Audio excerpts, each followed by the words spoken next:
Então, nessa ação penal 506-31-30-17, depoimento do Dr. Roberto Teixeira. Dr. Teixeira, o doutor foi acusado de um crime pelo Ministério Público Federal. Na condição de acusado, o doutor tem o direito de permanecer em silêncio. Se o doutor fizer uso desse direito, pela nossa lei, isso não lhe traz nenhum prejuízo. Mas também essa oportunidade que o doutor tem de falar no processo.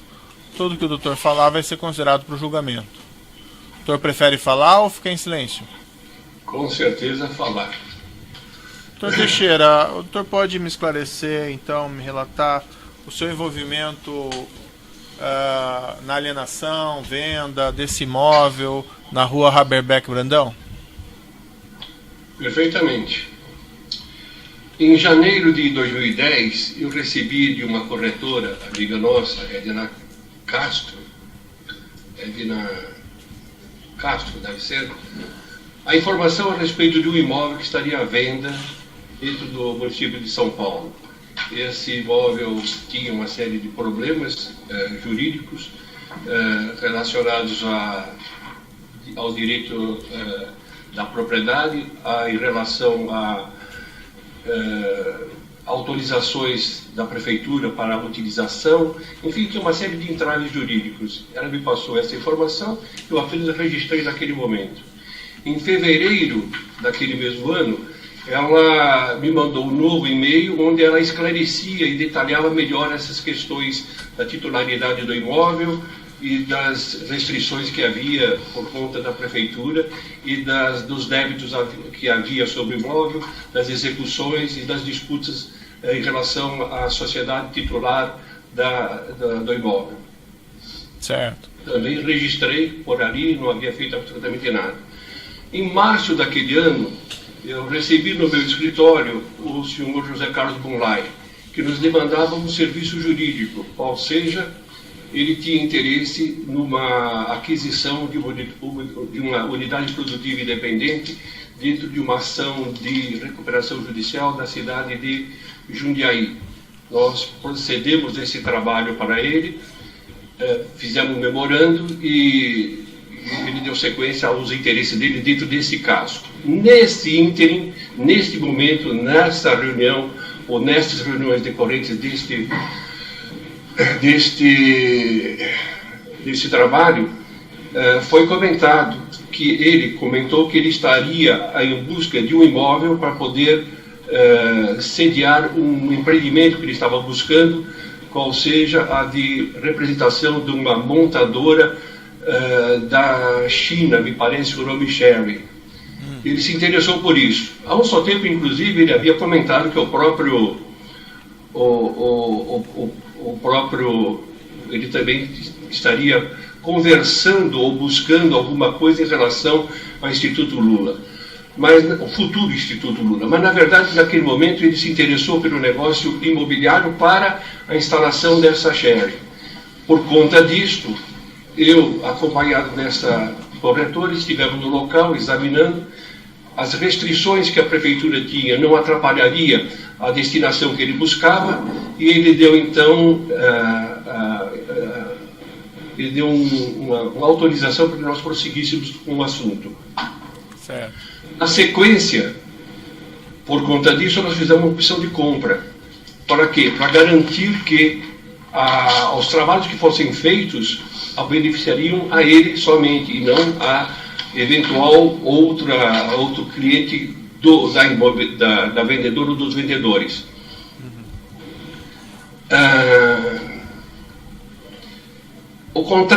Esse contrato, essa opção de compra, ela não tinha penalidades.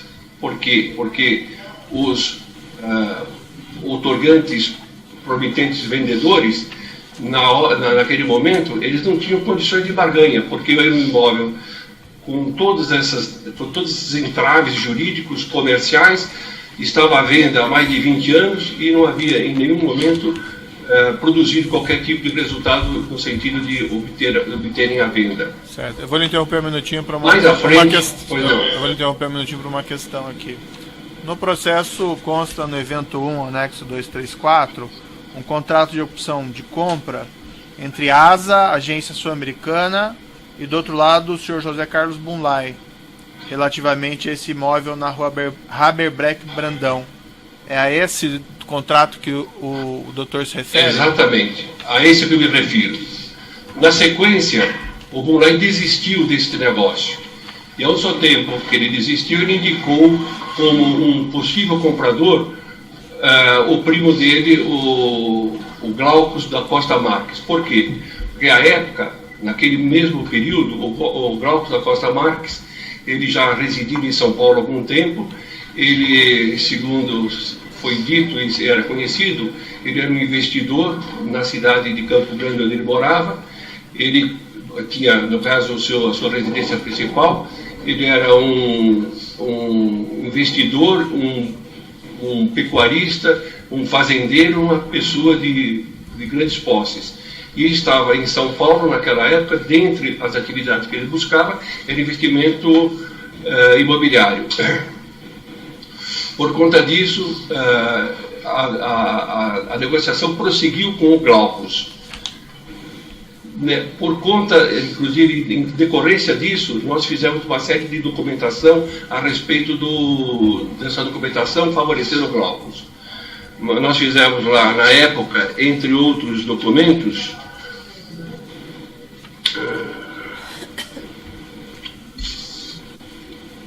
deixa eu verificar aqui. Nós fizemos para o Glaucus, entre outros documentos, o instrumento particular de compromisso de compra entre Glaucus e 3 sócios da empresa, ASA, porque havia uma disputa societária e um dos sócios estava, por conta de uma liminar, afastado da sociedade e da direção. Depois foi feito um requerimento de expedição de alvará junto à ação de dissolução parcial de sociedade, então em trâmite na Justiça Estadual, porque ali nós havíamos solicitado o alvará judicial para que pudesse ser efetivada a transação.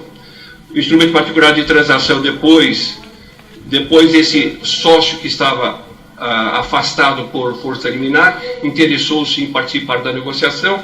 Daí então nós fizemos um instrumento particular de transação, objetivando solução de litígio judicial entre o prometente comprador e Fernando Baldassari. Por quê? Porque, a despeito de nós termos segurança em relação à primeira fase da negociação que havia sido feito, nada impediria que este afastado, em função do resultado que teria na ação que ele estava sofrendo, e inclusive afastado liminarmente, poderia voltar à sociedade. Então, nesse caso, nós fizemos esse documento e aí nós conseguimos reunir todos os interessados, sócios dessa empresa ASA, e aí formalizar com mais segurança a negociação a favor do Glaucus. Depois foi feita uma composição amigável com requerimento de alvará, aí sim com a participação dos 4 sócios. E depois, a favor do próprio Glaucus, nós fizemos uma minuta da escritura de compra e venda entre a ASA e o Glaucus. Doutor Teixeira, a negociação com esses herdeiros, com esses titulares de direito, acerca, por exemplo, do preço e condições de venda, quem foi o responsável por fazê-lo? Não houve negociação, eles fizeram uma proposta com valor já fixado. Veio através da corretora um valor, e esse valor, evidentemente, pela análise da situação, eles mesmos faziam do próprio imóvel, estava muito aquém do preço real do imóvel. Então não havia nem necessidade de discussão do preço, porque o preço estava absolutamente satisfatório para aquilo que se buscava como empreendimento. Não houve, então, uma barganha ou negociação desse preço? Não houve, porque, evidentemente, que o preço que a corretora já trouxe dos vendedores já traduzia a própria dificuldade, um preço já diminuído por conta da dificuldade que havia na documentação. Imagine um imóvel que estava há 20 anos para a venda, imagine a quantidade de pessoas que já haviam anteriormente estudado esse imóvel, quantos advogados anteriormente já haviam estudado essa documentação e se desinteressaram. No momento que aparece alguém como o meu cliente e com o meu auxílio enquanto advogado, entendendo que havia possibilidade da negociação, eles não fizeram muita questão do preço, ao contrário, fizeram um preço que nos pareceu, de princípio, um preço ótimo. Certo. E houve alguma avaliação, por exemplo, da sua parte ou do Sr. Glauco para verificar se havia realmente um preço mais favorável do que o mercado imobiliário? Quando você tem um imóvel, você tem uma noção de valor do preço. Uma coisa é você ter dúvida se o imóvel vale 500 mil mais ou 500 mil menos. Outra coisa é você não ter dúvida de que o imóvel que vale sem as entraves jurídicos 15 e o sujeito está pedindo 6. Não há dúvida quanto a isso. Então, não houve esse tipo de avaliação. Mais ainda, posteriormente, depois, quando nós requeremos judicialmente, em juízo foi homologado o valor de 6 milhões de reais. Então, fora essa análise de comprador que conhece o mercado, houve inclusive uma decisão judicial arbitrando este valor, ou pelo menos reconhecendo este valor como valor válido. Mas eu não sei se eu entendi bem, houve alguma avaliação independente por alguém do mercado para apontar realmente esse imóvel está uma pechincha ou coisa assim? Quando é uma pechincha, excelência, nem precisa de avaliação. O próprio nome pechincha já demonstra. Não há necessidade de fazer um laudo para entender que um imóvel é uma pechincha. Ainda mais naquele período em que o mercado imobiliário estava bombando. Certo. O seu escritório, doutor Teixeira, ele lida frequentemente com esse tipo de trabalho, envolvendo imóveis, aquisições? Esta área de direito imobiliário, eu pessoalmente tenho uma expertise muito grande, de longa data eu trabalho nessa área. Então eu tenho condições de atender essa área dentro do escritório com proficiência, com certeza absoluta, sem falsa modéstia. Quantos advogados são no escritório, doutor, aproximadamente? Nós temos no total, nós trabalhamos com cerca de, entre os sócios principais e os advogados sócios de serviço, umas 30 pessoas. Esse caso em particular o doutor tratou pessoalmente ou delegou para algum dos colegas ou de algum... Não.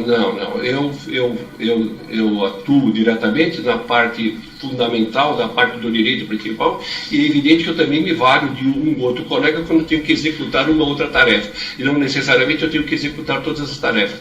Daí porque, inclusive, nós temos um escritório com essa quantidade de colegas trabalhando conosco, nos auxiliando.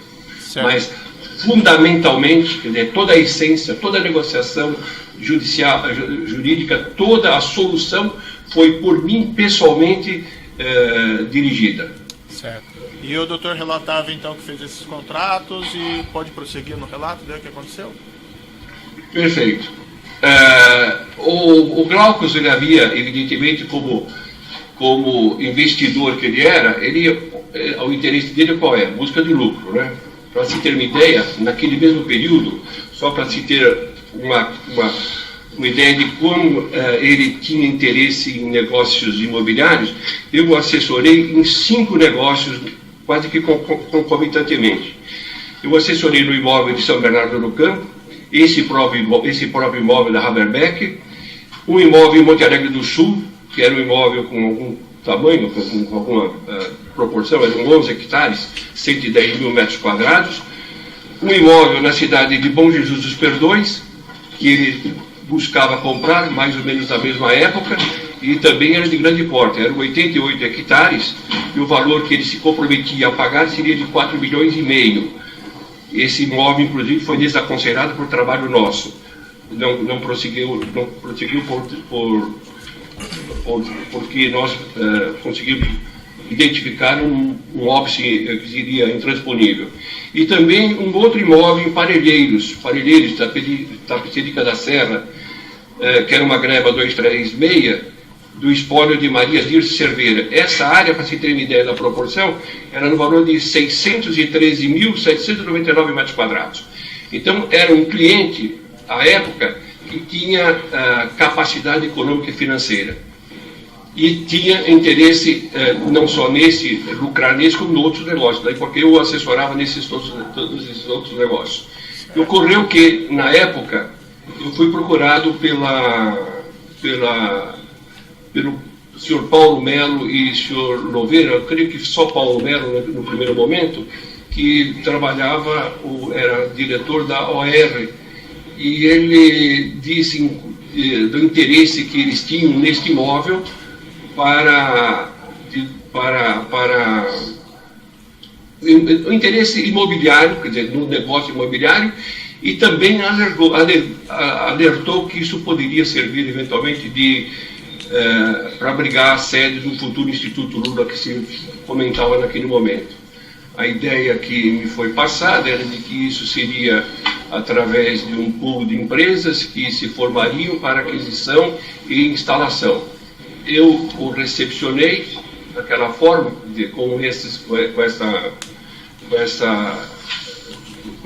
eles demonstrando essa intenção, e na sequência eles então indagaram como poderia ser feita essa negociação do meu cliente para com ele.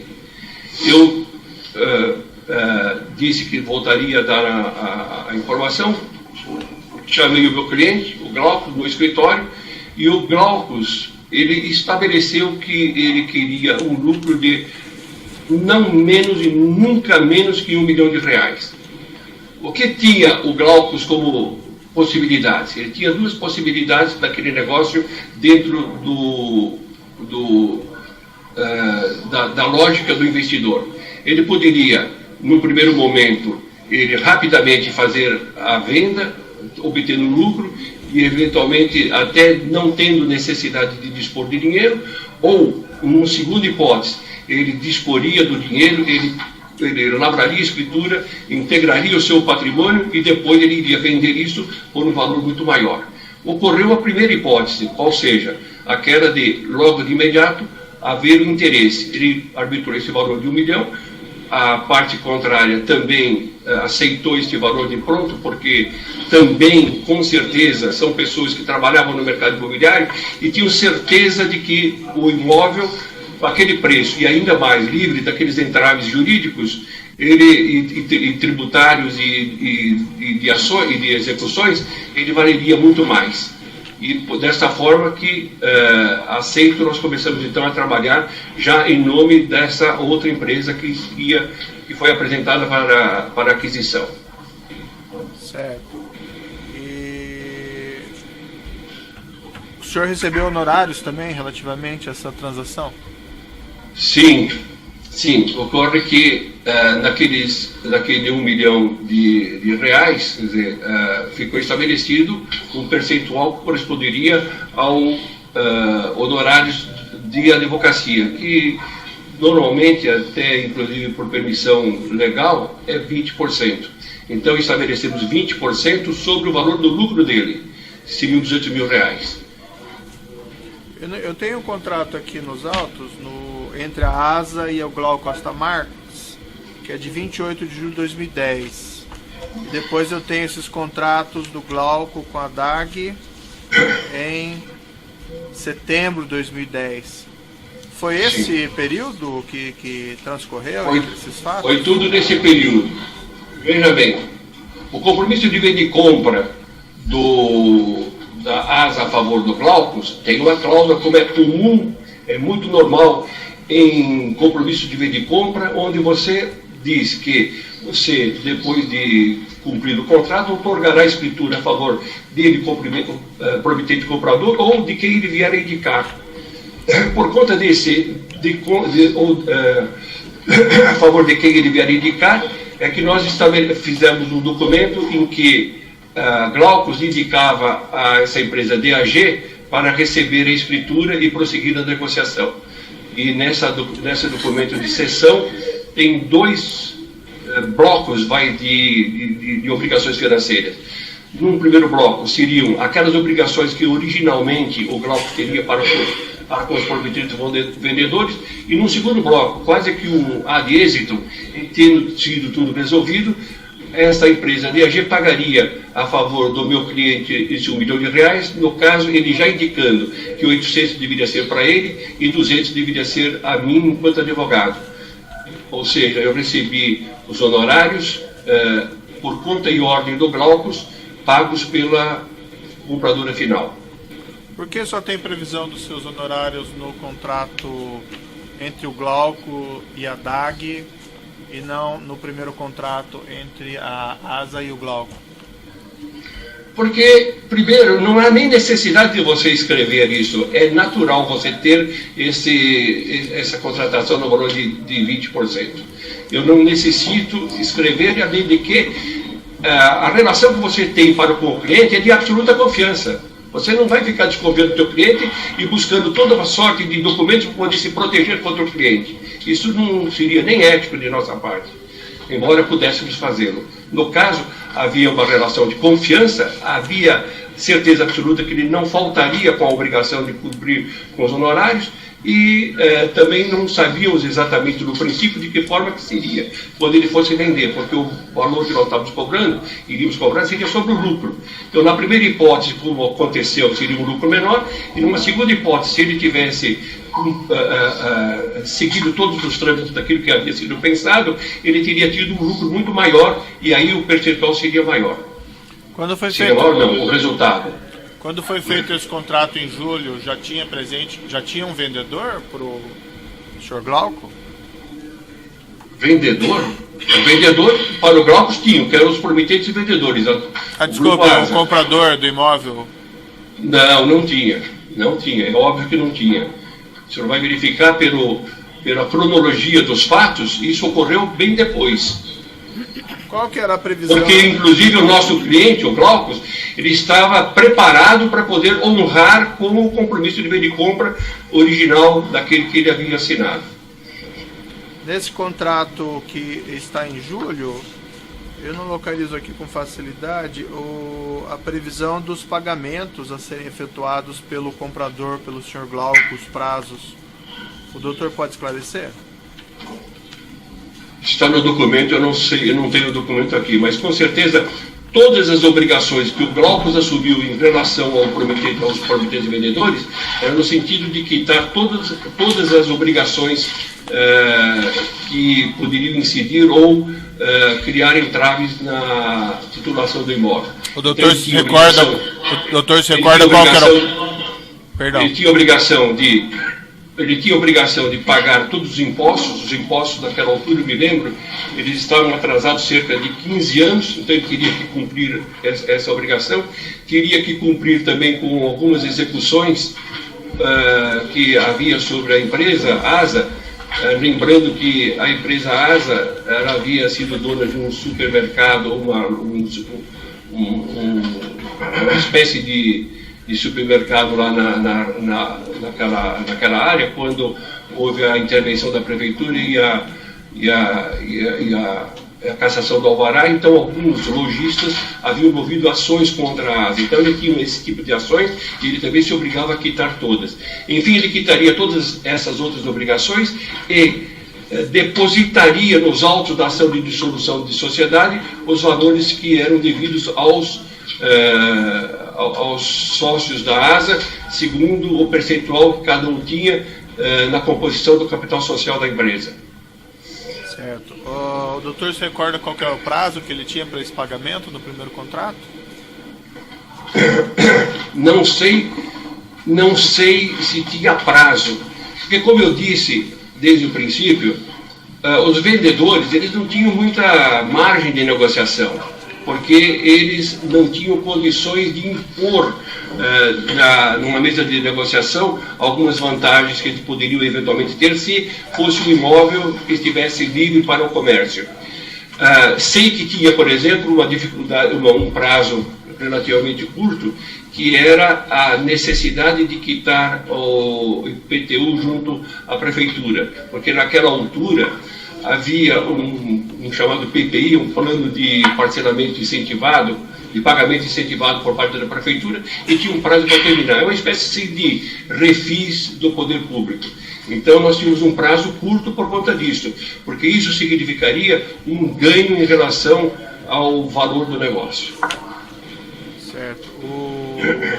Entre o contrato da ASA com o Sr. Glauco e o contrato depois com o Glauco com a DAG, ou com a ASA com a DAG, não venceu nenhuma dessas obrigações de pagamento do contrato?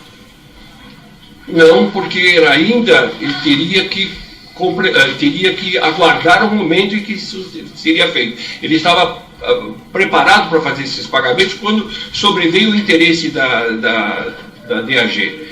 Quando houve interesse da DAG, evidentemente que ele arbitrou um valor de lucro menor que aquele que ele teria no outro momento, para exatamente se aproveitar da vantagem dele não ter que dispor e receber a parte dele. Foi como eu havia explicado anteriormente, uma das opções que ele tinha de implementar um bom negócio e receber o lucro imobiliário que ele estava buscando.